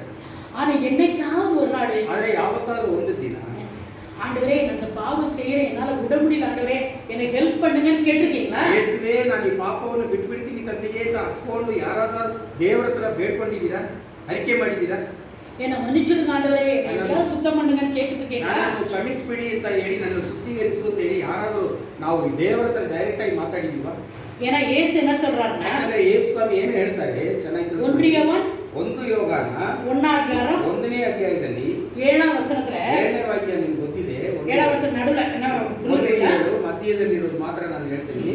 ஏன்னா பாருங்க, இயேசு கிறிஸ்துவின் ரத்தம், ಯೇಸು ಕ್ರಿಸ್ತುವಿನ ರಕ್ತವು சகல பாவங்களையும் நீக்கி ಸಕಲ ಪಾಪಗಳನ್ನು ನಮ್ಮಿಂದ ನೀಗಿಸಿ நம்மை சுத்திகரிக்கும். ನಮ್ಮನ್ನು ಶುದ್ಧೀಕರಿಸುತ್ತದೆ. Hallelujah, hallelujah.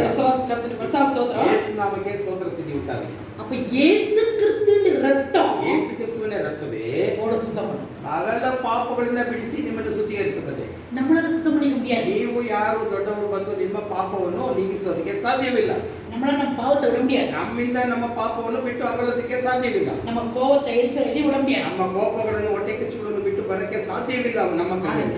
கர்த்தருடைய ரத்தம் ಆದರೆ ಯೇಸು ಕ್ರಿಸ್ತು ನನಗಾಗಿ ಸಿಂಹಿಸಿರುವ ಪರಿಶುದ್ಧ ರಕ್ತವು ಇದೆಲ್ಲ, ಅದರಿಂದ ತೊಳೆಯಲ್ಪಟ್ಟವರು ಮಾತ್ರವೇ ಅದರಿಂದ ಬಿಡುಗಡೆಯಾಗಿ ಬರಕ್ಕೆ ಸಾಧ್ಯವಿದೆ. ஒரு பயங்கரமான சவுல, ಒಂದು ಭಯಂಕರವಾದ ಸೌಲನ್ನು, கோபக்கார சவுல, ಕೋಪಿಸಿಕೊಳ್ಳುವ ಒಂದು ಕೋಪ ಮಾಡಿಕೊಳ್ಳುವ ಒಂದು ಸೌಲನ್ನು, ஒரு கிறிஸ்டியன்ஸே கொல்லணும்னு நினைச்சிட்டு போன சவுல, ಕ್ರೈಸ್ತರ ಜನ ಯೇಸು ಸ್ವಾಮಿ ಅಂತ ಹೇಳಿದ್ರೆ ಕೊಂದಾಕ್ಬೇಕಂತ ಒಂದು ವೈರಾಗ್ಯ ಹೊಂದಿರುವ ಒಂದು ವ್ಯಕ್ತಿಯನ್ನು ನೋಡಿ பொழுது கர்த்தர் மாத்தினார். ಒಂದು ಕ್ಷಣ ಮಾತ್ರದಲ್ಲಿ ಅವನ್ನ ದೇವರು ಮನಸ್ಸನ್ನು பவுலா மாறினார். ಅವನು ಸೌಲನ್ನು ಪೌಲನಾಗಿ ಬದಲಾವಣೆ. அப்போ கர்த்தருடைய ரத்தம் ಆದರೆ ಯೇಸು ಕ್ರಿಸ್ತುವಿನ ರಕ್ತವು உங்களை பரிசுத்தம், ನಿನ್ನನ್ನು ನನ್ನನ್ನು ಪರಿಶುದ್ಧನಾಗಿಗೊಳಿಸುತ್ತದೆ. நம்ம பரிசுத்தம் ஆனாதான் ನೀವು ನಾವು ಪರಿಶುದ್ಧರಾಗಿ ಬಾಳಿದ್ರೇನೆ பரலோகத்துக்கு போக முடியும். ಪರಲೋಕ ರಾಜ್ಯದಲ್ಲಿ ನಿತ್ಯವಾಗಿ ಸ್ವತಂತ್ರ ಮಾಡಕ್ಕಾಗುತ್ತದೆ. இந்த மூல உபதேசத்துல ಈ ಒಂದು ಮೂಲ ಉಪದೇಶವನ್ನು ಬಿಟ್ಟು ಬಿಟ್ರೆ, மனம் திரும்பணும் அப்படிங்கிற ஒரு பேசிக்கே இல்லாம ಹಣ ತಿರುಗಬೇಕು ಅನ್ನೋದು ವಿಷಯವೇ ನೀವು ಕಂಡುಕೊಂಡಿಲ್ಲ ಅಂದ್ರೆ, நான் மேல மேல வேண்டாதெல்லாம் போட்டு போட்டு பெரிய ஆள வந்துட்டேன்னா ನೀವು ಅದ್ರ ಮೇಲೆ ನಿಮಗೆ ಇಷ್ಟಕ್ಕೆ ಬೇಕಾದ್ರೆ ಪಾಯ ಹಾಕೊಂಡು ಬಂದ್ರೆ உலகம் அங்கீகரிக்கும். ಈ ಪ್ರಪಂಚದಲ್ಲಿರೋ ಗೊತ್ತಿಲ್ಲ, ಅವರು ಒಪ್ಪಿಕೊಳ್ತಾರೆ. ஆனா கர்த்தர் அங்கீகரிக்க ಯೇಸು ಸ್ವಾಮಿ ಪರಲೋಕದಿಂದ ನೀವು ಮಾಡಿದ ಕೆಲಸ ಎಲ್ಲವೂ ಶೂನ್ಯವೇ ಅಂತೇಳಿ ಅದು ಯಾವುದಕ್ಕೆ ಉಪಯೋಗ ಅಲ್ಲ ಅಂತ ಅವ್ರು ಹೇಳ್ಬಿಡ್ತಾರೆ. அதுதான் கர்த்தர் சொல்றாரு. ಅದಕ್ಕೆ ದೇವರು ಏನು ಹೇಳ್ತಾರೆ? 1 யோவான் 1 ಯೋಹಾನ 1ನೇ ಅಧ್ಯಾಯದಲ್ಲಿ 9வது வசனத்துல 9ನೇ ವಾಕ್ಯ ಏನು ಹೇಳ್ತದೆ? 1 John 1st chapter 9th verse, 1 ಯೋಹಾನ 1:9, நம்முடைய பாவங்களை ನಮ್ಮ ಪಾಪವನ್ನು நாம் அறிக்கையிட்டால், ನಾವು ಅರಿಕೆ ಮಾಡಿ பாவங்களை நமக்கு மன்னித்து ನಮ್ಮ ಪಾಪವನ್ನು ನಮಗೆ ಕ್ಷಮಿಸಿ எல்லா அநியாயத்தையும் ಎಲ್ಲ நீக்கி ಅನ್ಯಾಯವನ್ನು ನೀಗಿಸಿ நம்ம சுத்திகரிப்பதற்கு ನಮ್ಮನ್ನು ಶುದ್ಧೀಕರಿಸೋದಕ್ಕೆ அவர் உண்மை நீதி உள்ளவராயிருக்கிறார். ನೀತಿವಂತರಾಗಿ ನಿಜವಂತರಾಗಿ ನೀತಿವಂತರಾಗಿದ್ದಾರೆ. எப்போ ಯಾವಾಗ ಯಾವಾಗ ನೀತಿವಂತರಾಗಿದ್ದಾರೆ? நம்முடைய பாவங்களை நாம அறிக்கையிட்டால், ನಾವು ಒಪ್ಪಿಕೊಂಡು ಅದನ್ನ ಅರಿಕೆ ಮಾಡಿ ಬಿಟ್ಟು ಬಿಟ್ರೆ ಮಾತ್ರವೇ, நம்முடைய பாவனை மன்னிச்சு ನಮ್ಮ ಪಾಪವನ್ನು ಕ್ಷಮಿಸಿ நம்முடைய அநியாயத்தை நீக்கி ನಮ್ಮ ಎಲ್ಲ ಅನ್ಯಾಯವನ್ನು ನೀಗಿಸಲಿ, நம்முடைய சுத்திகரிக்க ஒரு வல்லமையா இருக்கிறார். ನಮ್ಮನ್ನು ಶುದ್ಧೀಕರಿಸಕ್ಕೆ ಅವರು ಸರ್ವಶಕ್ತನಾಗಿ. நாம செய்ய வேண்டிய காரியம், ನೀವು ನಾವು ಮಾಡ್ಬೇಕಾದ ಕರ್ತವ್ಯ ಏನ್ ಗೊತ್ತಾ? பேசிக் திங்ஸ் இதுதான். ಮೂಲ Basic ಉಪದೇಶ. principles. ಮೂಲ ಉಪದೇಶ ಏನು? முதல்ல நீங்க செய்யுங்க, ஆண்டவர்கிட்ட வந்தோடனே உங்க பாவத்தை அறிக்கையிட்டு விட்டுடுங்க. ಯೇಸು ಸ್ವಾಮಿ ಹತ್ರ ಬಂದಿದ ತಕ್ಷಣ ಮಾಡಬೇಕಾದ ಮೊದಲೇ ವಿಷಯ ನಿಮ್ಮ ಪಾಪವನ್ನ ಅರಿಕೆ ಮಾಡಿ ಪದೇ ಪದೇ ಅದನ್ನ ಮಾಡದೆ ಬಿಟ್ಟು ಬಿಡ್ರಿ. இன்றைக்கு உங்க டைம். ಇವತ್ತೇ ನಿಮಗೆ ಒಂದು ರಕ್ಷಣೆಯ ದಿವಸ. இன்னும் உங்களுக்கு நாட்கள் செல்லாது. ಈಗ ದಿವಸಗಳು ಬರೋದಿಲ್ಲ. ஏன்னா காலங்கள் பயங்கரமா போயிட்டு இருக்கு. ದಿವಸಗಳೆಲ್ಲ ಬೇಕಷ್ಟು ಕೊಡೂರವಾಗಿ ಓಡ್ತಾ ಇದೆ. நீங்களே டிவில பாக்குறீங்க, ನೀವೇ ಟಿವಿಯಲ್ಲಿ ಎಲ್ಲ ಕಣ್ಣಟ್ಟ ನೋಡ್ತಾ ಇದ್ದೀರಿ. எல்லாத்தான் பேசினா டமால் விடுவதாக செத்துறாங்க. ಚೆನ್ನಾಗೇ ಮಾತಾಡೋರು ಸಡನ್ ಆಗಿ ಹೋಗ್ಬಿಡ್ತಾರೆ. எவ்வளவு பயங்கரமான உலகம் போயிட்டு இருக்கு. ವಿಚಿತ್ರವಾದ ವಿಷಯಗಳು ನಡೀತಾ ಇದೆ ಇತ್ತೀಚೆಗೆ. இன்றைக்கு ரட்சணை நாள். ಇವತ್ತು ರಕ್ಷಣೆ ದಿವಸ. தயவு செய்து பாவத்தை அறிக்கை செஞ்சு விட்டு விடாதவர்கள், ದಯವಿಟ್ಟು ಇಲ್ಲಿದಾಗ ಯೇಸು ಹತ್ರ ಪಾಪವನ್ನು ಅರಿಕೆ ಮಾಡಿ ಬಿಟ್ಟು ಬಿಡದೇ ಇರುವ ವ್ಯಕ್ತಿಗಳಿಗೆ நான் நல்லா தான் இருக்கேன் நினைக்காதீங்க. ನಾನು ಚೆನ್ನಾಗಿದ್ದೀನಿ, ಯೇಸುವಿನ ಮಗನಾಗಿದ್ದೀನಿ ಅಂತ ನೀವೇ ನಿಮ್ಮನ್ನು ಮೆಚ್ಚಿಕೋಬೇಕು. உங்களுக்கு தெரியும் உங்க பாவத்தை குறிச்சு. ನಿಮ್ಮ ಪಾಪವು ರಹಸ್ಯ ಪಾಪವು ನಿಮ್ಮನ್ನು ಚುಚ್ಚುತ್ತೆ, ಅದು ನಿಮ್ಗೆ ಗೊತ್ತಿರುತ್ತೆ. உங்க பாவத்தை குறிச்சு கர்த்தருக்கும் தெரியும். ನಿಮ್ಮ ಪಾಪ ಏನುತ್ತ ಪರಲೋಕದಲ್ಲಿರುವ ದೇವರಿಗೂ ಗೊತ್ತಾಗುತ್ತೆ. யாருக்கு தெரியாது நினைக்கக்கூடாது. ಬೇರೆಯವರಿಗೆ ಗೊತ್ತಾಗಲ್ಲ ಅಂತ ತುಂಬಾ ಸಂತೋಷ ಪಡಬೇಡಿ. இன்றைக்கு கண்ணீர் ಇವತ್ತು ಕಣ್ಣೀರು ಸುರಿಸಿ ಒಂದು ಕೆಲಸ ಮಾಡಿ, ನನ್ನ ಪಾಪವೆಲ್ಲ ಬಿಟ್ಬಿಡ್ತೀನಿ ತಂದೆಯೇ ದೇವರೇ ಅಂತ ದೇವರ ಹತ್ರ ಬೇಡ್ಕೊಳ್ರಿ. ನಮ್ಮ ಯೇಸುವನ್ನ கர்த்தருடைய ராஜ்யத்துக்கு போறதுக்குரிய காரியம், ಯೇಸು ಸ್ವಾಮಿ ರಾಜ್ಯಕ್ಕೆ ಹೋಗೋದು ವಿಷಯದಲ್ಲಿ 6 காரியங்கள் நமக்கு கொடுக்கப்பட்டிருக்கு. 6 ವಿಷಯಗಳು ನಾನು ಮೊದಲೇ ಹೇಳಿದಿಲ್ಲ, ಅದು ನಾನು ಹೇಳಿದ್ದೀನಿ. ಅದರ ಮೊದಲಾவது காரியம் ಮೊದಲಾಗಿ ಮಾಡಬೇಕಾದಂತ ಒಂದು ಗಟ್ಟಿಯಾದ ಮೊದಲನೇ ವಿಷಯ ಏನು ಅಂತ ಹೇಳಿದ್ರೆ, ஒரு அஸ்திபாரம், ಒಂದು ಅಸ್ಥಿಭಾರವನ್ನು ಒಂದು ಪಾಯವನ್ನು ನೀವು ಹಾಕಬೇಕು. ಅದು ಮೊದಲಾவது செய்யுங்க. ನೀವು ಅದನ್ನ ಗಟ್ಟಿಯಾಗಿ ಯೇಸುವಿನ ರೀತಿಯಲ್ಲಿ ಹಾಕಿರಿ. ஒருவேளை நீங்க பெரிய லெவல் இருந்தா கூட, ನೀವು ದೊಡ್ಡದರಲ್ಲಿ ಪೋಸ್ಟ್ ಅಲ್ಲಿ ದೊಡ್ಡ ಲೆವೆಲ್ ಅಲ್ಲಿ ನಿಮ್ಮ ಆಲಯದಲ್ಲಿ ಇದ್ದಿರೋರಾಗಿರ್ಬೋದು, அன்றைக்கு நீங்க மன்னிப்பு கேட்காத கூட, ಆವತ್ತು ನೀವು ಕ್ಷಮೆ ಕೇಳಕ್ಕೆ ಮರ್ತು ಬಿಟ್ರಿ, ಅದ್ರೆ ನಾಚ್ಕೊಂಡ್ರಿ. இன்னைக்கு கர்த்தர் ಇವತ್ತು ಯೇಸು ಸ್ವಾಮಿ ಹತ್ರ ಅರಿಕೆ ಮಾಡಿ ಬಿಟ್ಟು ಬಿಡ್ರಿ. ஏன்னா உங்களுக்காக கர்த்தர் ಯಾಕಂದ್ರೆ காத்திருக்கிறார். ನಿಮ್ಮ ಮಾತುಗೋಸ್ಕರ ಯೇಸು ಸ್ವಾಮಿ ಇನ್ನೂ ಕಾಯ್ತಾ ಇದ್ದಾರೆ. ஏன்னா என் பிள்ளை எப்ப என்கிட்ட உண்மையான மனத்தோட ಯಾವಾಗ ನನ್ನ ಮಗಳು ಯಾವಾಗ ನಿಜವಾಗ್ಲೂ ನನ್ನ ಹತ್ರ ಪಾಪವನ್ನು ಅರಿಕೆ ಮಾಡಿ ಬರ್ತಾನೆ, ನಾನು ಕ್ಷಮಿಸಕ್ಕೆ ಆಯತವಾಗಿದ್ದೀನಿ ಅಂತ ಕೈಚಾಚಿ ನಿಮ್ಮನ್ನು ಕರೀತಾನೆ. கர்த்தர் ராஜ்யத்துக்கு போறதுக்கு நம்ம ஆயத்தமாகும். ದೇವರ ರಾಜ್ಯಕ್ಕೆ ಹೋಗಕ್ಕೆ ಆಯತವಾಗೋಣ ನಾವು. ஏன்னா இந்த வாழ்க்கை கொஞ்ச காலம் தான். ಇಲ್ಲಿರುವ ಬಾಳು ಸ್ವಲ್ಪ ದಿವಸಗಳೇ. மறுபடியும் உங்களுக்கு சொல்றேன் நான். ಪದಿ ನಾನು ನಿಮಗೆ ಹೇಳಕ್ಕೆ ಇಷ್ಟಪಡ್ತೀನಿ. ஏன்னா நோவா பேழையை கட்டும் போது எல்லாரும் சும்மா இருந்தாங்க. ನೋವಾ ಹಡಗನ್ನು ಕಟ್ಟುವಾಗ ಎಲ್ಲ ನಗ್ತಾ ಇದ್ರು, ಗೇಲಿ ಮಾಡ್ತಾ ಇದ್ರು ಅವನ್ನ. ஆனா வெள்ளம் வந்து வாரிட்டு போயிடுச்சு. ಆದ್ರೆ ಜಲಪ್ರವಾಹ ಬಂದು ಎಲ್ಲರನ್ನೂ ಸಾಯಿಸಿಬಿಡ್ತದೆ. இப்ப நாங்க கூட பேழையை போல உங்களுக்கு சொல்லி பார்க்கிறோம். ಈಗ ನೋವಾ ಕಾಲದಲ್ಲಿ ಇರೋದಂತೆ ನಾವು ಯೇಸುವಿ ಬರೋಕೆ ಬಗ್ಗೆ ನಾವು ನಿಮಗೆ ಎಚ್ಚರಿಕೆ ಕೊಡ್ತಾ ಇದ್ದೀರಲ್ಲ. ಅಸ್ತಿವಾರ ಸರಿಯಾ போடுங்க. ನಿಮ್ಮ ಅಸ್ತಿವಾರ ಪಾಯವನ್ನು ಸರಿಯಾಗಿ ಹಾಕಿರಿ, ಅದರ ಮೇಲೆ ಮನೆಯನ್ನು ಕಟ್ಟಿರಿ. மறுபடியும் உபதேசத்தை போட வரல நாங்க. ಪದಿ ಮುಂಚೆ ಹೇಳಿರೋ ಅದೇ ಉಪದೇಶವನ್ನು ನಿಮಗೆ ಹೇಳಿ ನಿಮ್ಮನ್ನು ಸೋದೋಗೋದಕ್ಕೆ ಮಾಡಕ್ಕಲ್ಲ ನಾವು ಬಂದಿರೋದು. ஆனா நம்ம இருந்த உபதேசத்துல தப்பா இருக்கிறோமே. ನಮಗೆ ಹೇಳಿ ನಮಗೆ ಕಲ್ತ್ಕೊಂಡ್ರು ಉಪದೇಶದಲ್ಲಿ ತಪ್ಪಾಗಿದ್ದೀವಲ್ಲ, ಸರಿಯಾಗಿ ಎಟ್ಟಿಲ್ವಲ್ಲ, ನಮ್ಮ ಮನೆಯನ್ನು மனம் திரும்புவோங்கிறத தப்பா நினைச்சிட்டு இருக்காங்க. ಮನ ತಿರುವುದನ್ನೆಲ್ಲ ತಪ್ಪು ತಿಳ್ಕೊಂಡು ಬೇರೆಯವರೆಲ್ಲ ಬೇರೆ ವಿಷಯಗಳನ್ನು ನೋಡ್ತಾರೆ. அறியாதவங்க இன்னைக்கு அறிஞ்சிக்கங்க. ಅರಿದುಕೊಳ್ಳದೇ ಇರೋರು ಇವತ್ತು ನೀವು ಅರಿದುಕೊಳ್ಳಿರಿ. இன்னைக்கு கர்த்தர் சுமத்துக்கு வாங்க. ಇವತ್ತು ದೇವರ ಸನ್ನಿಧಾನಕ್ಕೆ ಬನ್ನಿ. கர்த்தர் உங்க பாவத்தை ಯೇಸು ಸ್ವಾಮಿ ನಿಮ್ಮ ಪಾಪವೆಲ್ಲ ಕ್ಷಮಿಸಿ ನಿಮ್ಮನ್ನು நமக்காக சிலுவையில் ரத்த சிந்தி நம்ம பாவத்தை அறிஞ்சிக்கிறாங்க. ನಮಗಾಗಿ ಸಿಲುಬೆಯಲ್ಲಿ ರಕ್ತ ಸುರಿಸಿ ನಿಮ್ಮಕ್ಕಾಗಿ ನನಗಾಗಿ ಪಾಪವನ್ನು ಕ್ಷಮಿಸಿ ಅವರು ಜಡಿಯಲ್ಪಟ್ಟು ಅಲ್ಲಿ ಅವಸ್ಥೆ ಪಡ್ತಾ ಇದ್ದಾರೆ. நீங்க செய்ய வேண்டிய ஒரே காரியம், ನೀವು ಮಾಡಬೇಕಾಗಿರೋದು ಮುಖ್ಯ ಉಪದೇಶದಲ್ಲಿ ಮುಖ್ಯವಾಗಿ ಮಾಡಬೇಕಾಗಿರೋದು ಮನಸಾರ ಮನಕಸಂದ ಕಣ್ಣೀರೋட ಪರಿಪೂರ್ಣ ಮನಸ್ಸಿಂದ ದೇವರ ಹತ್ರ ಹತ್ಕೊಂಡು ಬನ್ನಿ. நீங்க கண்ணீர் விட்டு மனத்துல இருக்கிற பாவத்தை அறிக்கிட்டு பாருங்க. ನೀವು ನಿಜವಾಗಲೂ ಕಣ್ಣೀರು ಸುರಿಸಿ ನಿಮ್ಮ ಪಾಪವನ್ನು ಬಿಟ್ಟು ದೇವರ ಹತ್ರ ನಿಜಸ್ಥರಾಗಿ ನೀವು ಬಂದು ಬಿಟ್ಟು கர்த்தர் உங்க பாவத்தை நீங்க பரிசுத்தப்படுத்துறாரு. ನಿಮ್ಮನ್ನು ಪರಿಶುದ್ಧಗೊಳಿಸುತ್ತಾರೆ, ನಿಮ್ಮನ್ನು ಪಾಪವನ್ನು ಕ್ಷಮಿಸಿಬಿಡ್ತಾರೆ. அப்போ மனசு ரொம்ப லேசா தெரியும். ಆವಾಗ ನಿಮ್ಮ ಮನಸ್ಸು ಮಾತ್ರ ತುಂಬಾ ಲಘುವಾಗಿರುತ್ತೆ, ரொம்ப சந்தோஷம் ಒಂದು கிடைக்கும். ದೊಡ್ಡ ಸಂತೋಷ ಒಂದು ಉಂಟಾಗುತ್ತೆ. கர்த்தர் அப்படிப்பட்ட சந்தோஷம் தரணும்னு வேண்டிக் ಅಂತ ಒಂದು ಒಳ್ಳೆಯ ಒಂದು ಸಂತೋಷವನ್ನು ನೀವು ಪಡೆದುಕೋಬೇಕು ಅಂತ ಆಸೆ. ஆசீர்வதிப்பாராக. ಯೇಸು ಸ್ವಾಮಿ ನಿಮ್ಮೆಲ್ಲರನ್ನು ಆಶೀರ್ವದಿಸ್ತಾರೆ. கர்த்தர் சித்தமான வருகிற நாட்கள் ஞானஸ்தானம்னா என்ன, நிஜமாவே நம்ம ஞானஸ்தானம் சரியான படிக்க எடுத்திருந்தா ஓகே, அப்படி எடுக்கலன்னா அது எப்படி எடுக்கணும், ஏன் அப்போ பேசிக்கா இருக்கிற காரியத்தை நம்ம விட்டுறக்கூடாது, அதை குறித்து பேசலாம். ಬರೋ ದಿವಸದಲ್ಲಿ ಯೇಸು ಸ್ವಾಮಿ ಒಳಗೆ ಯಾವ ಥರ ನಡಿಬೇಕು ಇದರ ಬಗ್ಗೆ ಎಲ್ಲ ನಾನು ನಿಮಗೆ ಬಿಡಿಸಿ ಹೇಳ್ತೀನಿ. ಅದಕ್ಕೆ ನೀವು ಆಯತವಾಗಿ ಬನ್ನಿ. ಅದಕ್ಕೆ ಮುಂಚೆ ಯೇಸು ಸ್ವಾಮಿ ಮೇಲೆ ನಂಬಿಕೆ ಇಟ್ಟು ನಿಮ್ಮ ಪಾಪಗಳನ್ನು ಅರಿಕೆ ಬಿಟ್ಟು ಯೇಸು ಸ್ವಾಮಿ ಕೊಡುವ ಸಂತೋಷವನ್ನು ಹೊಂದಿರುವವರಾಗಿ ಬರೋ ವಾರ ಬನ್ನಿ. ಯೇಸು ಸ್ವಾಮಿ ನಿಮ್ಮೆಲ್ಲರನ್ನ ಆಶೀರ್ವದಿಸ್ತಾರೆ. ಯೇಸು ಸ್ವಾಮಿ ನಿಮ್ಮೆಲ್ಲರನ್ನ ಆಶೀರ್ವದಿಸ್ತಾರೆ. ಕಣ್ಣೀರು ಈಗ ಎಲ್ಲ 1 ನಿಮಿಷ ಯೇಸು ಸ್ವಾಮಿಗೆ ಅರಿಕೆ ಮಾಡೋಣ. ಹಲ್ಲೆಲೂಯಾ. ಹಲ್ಲೆಲೂಯಾ. ಯೇಸುವೇ, ನನ್ನನ್ನು ಅರಿಕೆ ಮಾಡಿ ಬಿಟ್ಟು ಬಿಡ್ತೀನಪ್ಪ, ನನ್ನ ಪಾಪಗಳೆಲ್ಲ ನೀನು ಕ್ಷಮಿಸು. ಅಪ್ಪ, ನಾನು ನಿನ್ನ ಕಾಣುವೆ, ತಂದೆ ನಾನು ಸ್ತುತಿಸುವೆ, ಯೇಸಪ್ಪ ನಾನು ನಿನ್ನ ಕಾಣುವೆ. ಪರಿಶುದ್ಧ ತಂದೆಯಾದ ದೇವರೇ ಸ್ತೋತ್ರ. ನಿಮ್ಮ ಕಾಣುವ ಮಕ್ಕಳಾಗಿ ನಮ್ಮನ್ನು ಮಾರ್ಪಡಿಸು. ಇವತ್ತು ಕೊಟ್ಟಿದ್ದ ಒಂದು ಗಟ್ಟಿಯಾದ ಮುಖ್ಯವಾಗಿರುವ ಉಪದೇಶವು, ಮೂಲ ಉಪದೇಶವು ಅಂತ ತಮಿಳಲ್ಲಿ ಕೊಟ್ಟಿದೆ.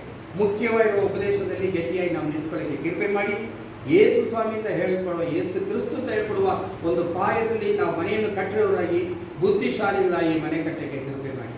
ನಾವು ನಿಜವಾಗಲೂ ನಮ್ಮ ಹೃದಯದಲ್ಲಿರುವ ರಹಸ್ಯ ಪಾಪಗಳನ್ನು ಬಿಟ್ಟು ಬಿಡುಗಡೆ ಆಗಬೇಕು. நிஜமாக இயேசு சாமிக்காக எனது இருக்கிற ரகசிய பாவங்களை விட்டு வெளியே வர நீர் கிருபைத்தார். உடைய வல்லமை இறங்கட்டும். சகோதரி மூலமாய் பேசினதுக்காய் ஸ்தோத்திரம். இதை அப்படியே காற்றிலே விட்டு விடாதபடி இயேசு சாமியுடைய வசனத்தை இருதயத்தினுடைய பலகையிலே எழுதி கொள்ள, ஒவ்வொரு நாளும் அதை தியானித்து கர்த்தருக்கு என்று ஒப்பு கொடுக்க, பரலோராஜ்யம் வரும்போது, இயேசு சாமியுடைய நியாயத்திற்கு வரும்போது நாங்கள் எல்லோரும் ஒன்று எடுத்துக்கொள்ளப்பட்டு நித்தியமாய் உங்களுடைய பரலோராஜ்யத்தை சுதந்திரிக் கொள்கிற பாக்கியத்தை கொடுக்க வேண்டுமாய் கேட்கிறோம்.